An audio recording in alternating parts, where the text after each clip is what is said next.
আসলে আমরা মালিয়াপোতা থেকে ভোর 5:30টার দিকে বার হয়েছিলাম আমরা ওই মমতা ব্যানার্জির মিটিংয়ে যাওয়ার জন্যে। আমরা যখন কৃষ্ণনগর ঢুকি তখন কৃষ্ণনগর বাস স্ট্যান্ডের কাছে যে ট্রাফিক মোড়টা আছে সেখানে প্রায় 20-25 জন ছেলেপেলে তারা সব আমাদের গাড়ি দাঁড় করালো। দাঁড় করিয়ে বললো যে কোথায় যাচ্ছিস? হ্যাঁ, মিটিংয়ে যাচ্ছিস বলেই সেই কলের পাইপ দিয়ে দুমদাম মারতে আরম্ভ করে দিল।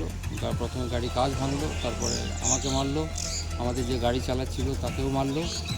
তারপরে আমাদের বললো যে তোরা পিছন দিয়ে ঘুরে এক্ষুনি চলে যাও, কোথাও যেতে পারবি না।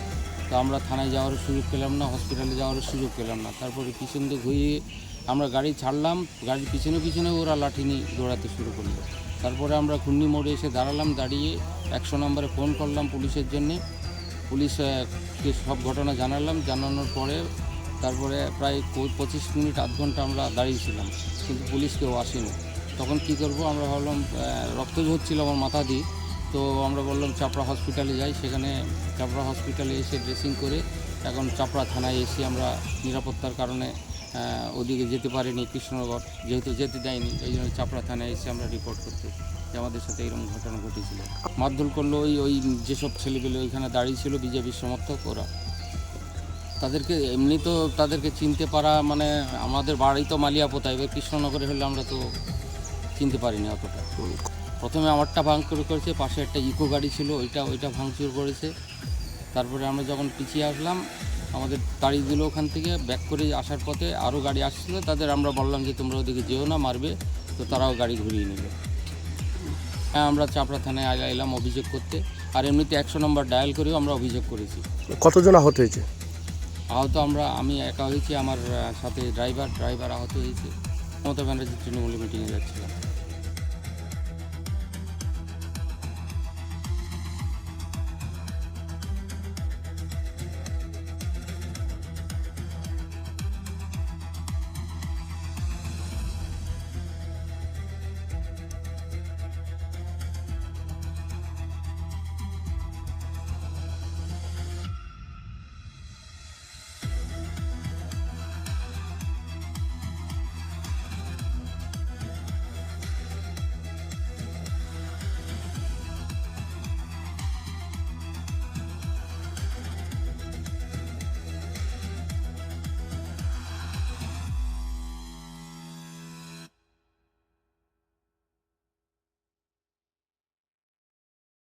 আরো লেটেস্ট খবরের আপডেট পেতে ফলো করুন রাতদিন.in।